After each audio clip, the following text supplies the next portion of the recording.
নমস্কার। আমাকে অনেকেই বলেন যে কী করে গলা এত বছর ভালো আছে।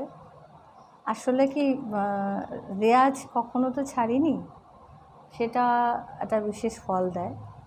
আর দীর্ঘদিন বন্ধ থাকলে সে কারণে যখনই শুরু করবে, এটা ফিজিক্যাল এক্সারসাইজে যেমন হয়, প্রথম গা হাত পা ব্যথা হয়, তারপরে আস্তে আস্তে করতে করতে ঠিক হয়।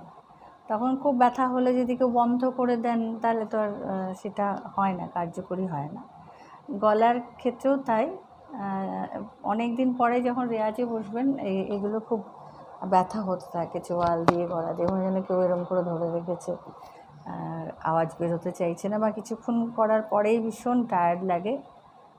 এবং তখন অনেকেই ভাবে যে হয়তো আমার খুব হবে না, কিন্তু আমি মনে করি যে আমার অভিজ্ঞতা থেকে বলছি। আমি কালকে একটা পোস্ট করবো, আপনারা দেখতে পাবেন। প্রায় 70 বছর বয়স হয়ে গেছে নীলিমাদি।